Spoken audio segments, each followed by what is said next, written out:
Do you want to know how to talk to a child about a parent's addiction?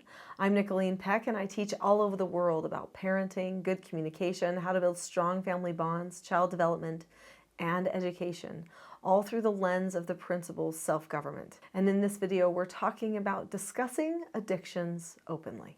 In this video, we're going to talk about some of the difficulties that families face when a parent has an addiction, and then how to bring the addictions into the light, what to say, what not to say, how to be successful when having a discussion you know you need to have.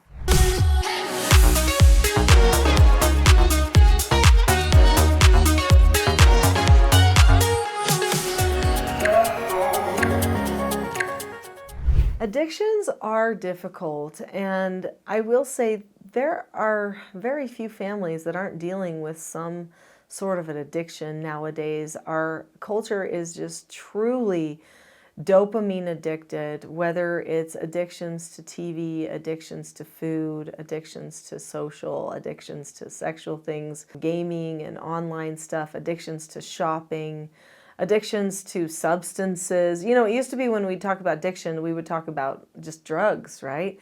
But there's so many addictions. Maybe you are dealing with a drug addiction or some sort of a substance addiction, like an alcohol addiction or something like that. That could be very difficult, you know, so social circumstances, anxieties, whatever, depression can keep leading you down those paths. But there are a lot of people out there who are doing other addictions. The thing that you have to know about an addiction is that in order to conquer an addiction, you have to replace it with something else, and you have to be completely honest about it and bring it into the light. Chances are your children have already noticed your addiction. They've recognized that there's other people around them that don't seem to have the same addiction that you do. Maybe you're a drinker, let's say, and you're just constantly having that glass in your hand drinking, but the other adults in their lives aren't doing the same things. And maybe you start to behave a little bit differently with them because of your addiction, and they notice that too, and maybe they don't like it. That can be really hard. Now, there are certain times where you talk about addiction and certain times where you don't with a child. If you've got a toddler that's, 3 or 4 years old, they can't actually process how their own brain is working very well, let alone yours. And an addiction is something that's going on in your brain. And I know there's a lot of reasons why we get into different addictions. We're not going to go down that road. But your brain is in a habit. It has a habit of craving dopamine, most likely, or could even be other stimulants or depressants that happen in the brain when you do certain things. You know, some people feel like that they can't get to calmness unless they do something that will create that sort of calmness effect, is another chemical induction in their brains. We control our brains by doing all kinds of things, externally and internally. And when we're healthy, we can go through life without feeling like we need to synthetically alter the chemicals in our brain. Now, sometimes our abnormal can become our normal when we're really hooked into an addiction, and that can be a very difficult place to be. So I do have other videos on the channel about conquering addiction. I'm not going to get into that because what I'd like to really spend my focus on here is, okay, so you have an addiction, your children have probably noticed it.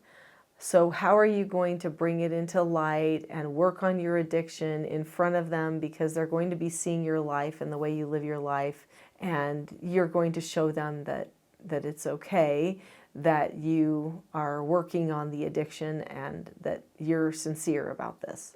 When your children get a little bit older, once they hit, especially I would say about 7 or 8 years old, they really do recognize when something is different between you and other adults, or when you've changed in a certain way and you have a certain addiction. They may even start to try to mimic your addiction and do the things that you do. That does not help, because if you've got a partner in your addiction, that could make it even harder to get out of it. And we all know we want to get out of our addiction because of freedom. So one of the best things that you can do is what I call bringing it into the light. So long as you're hiding the addiction from all the people around you, it will be harder to get rid of the addiction. It will just linger, it will stay on. So often we want to try to handle our addiction ourselves, and so we don't talk about it. But the other thing that we eliminate if we just handle our addiction ourselves is the accountability piece that is needed to actually overcome an addiction. Now, your child should not be the one who's helping you overcome an addiction. You should not put that on them. That is not their responsibility. But you should inform them about what you are going to be doing. You might need a support person, okay? Don't use your child as the support person. But if you bring the addiction into the light, they could still be an accountability person because now you've told them what you are going to do to fix it. So every time you see them, every time you do that thing that's an addiction thing around them, you remember that you told them that you were going to conquer this addiction. That right there holds you accountable because you have that memory of the conversation. So this is one reason that bringing it into the light with the child can make a difference. There are certain addictions that you don't want to probably be bringing into light with the children. Sexual addictions create a lot of curiosity.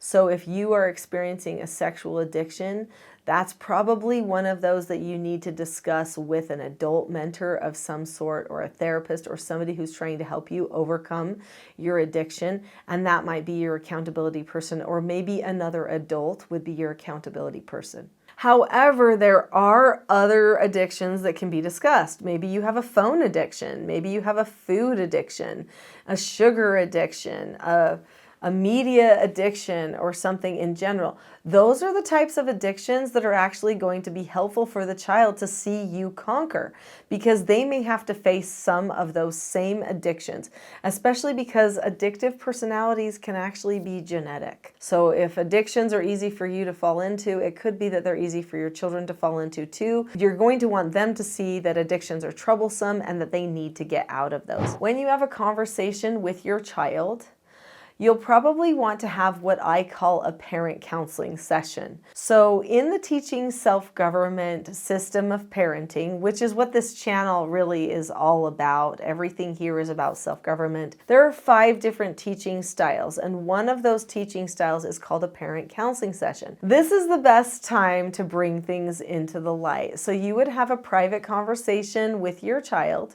So if you have an addiction, you're not going to talk about the addiction with the whole group. You're going to talk about it one-on-one with each of the children that are old enough to have the discussion and be a little bit more discerning. And you're going to say to them, Mom has an addiction. I want to tell you what an addiction is. So you are going to inform them about what addictions are. So this conversation is basically going to be a type of instruction.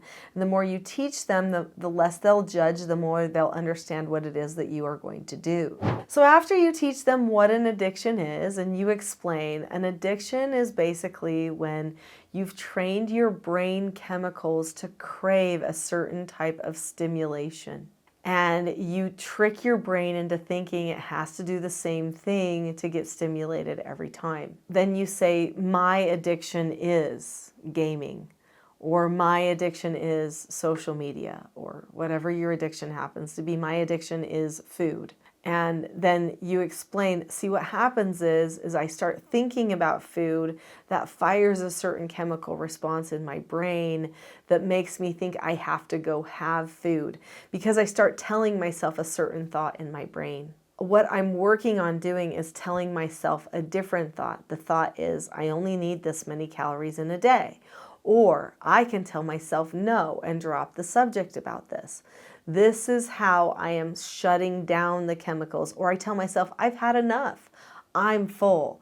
I'm fine. I have to tell my brain that inside my head. But this means I'm going to have to be very careful about the things that I'm eating or about the time that I spend on my device. And this means that we're going to probably make it so that we're not having a lot of devices just in general in the family, or we're not eating a lot of the wrong foods in general in the family. Do you have any questions about my addiction? So this is where you're actually asking them if they feel like they need more information. They may be curious and ask a question. Try to answer it honestly without increasing their curiosity or talking about anything that is just not age appropriate for them. But then say, so here's my plan. This is the thought I'm going to give myself. This is what I'm going to tell myself when I'm having one of those big problems. And then you explain the plan and how you're going to follow through and how you're going to hold yourself accountable, who you're checking in with, or how you're recording your progress in a journal. You'll probably talk to them about some of the self-government skills that you've been teaching them. So if you've subscribed to this channel and you've been teaching them the 4 basic skills for success, you'll talk about how you are going to use the skills accepting no answers and following instructions in order to conquer your addiction. This channel is a resource for you for addictions. There are so many things that are just for parenting the children that if you internalize them personally can help you parent yourself out of an addiction, can help you change the mindset in order to be a productive pathway to addiction recovery. But having that conversation with your children is a good thing to do once you have made the commitment that you are truly going to make a change. If you know you're not going to change and you're just going to talk to your child about the addiction, it's probably going to end up being more frustrating to the child if you've had that conversation. So make sure that when you have this conversation that you are committed to change. And when they see you changing, that will show them that they can overcome the hard things in their life too. There are so many resources for helping you control the cravings that you have for a certain behavior, which is what your addictions are, on the website teachingselfgovernment.com. So go there and look at some of the resources that you can teach yourself and your children simultaneously so that you're all better at self-government.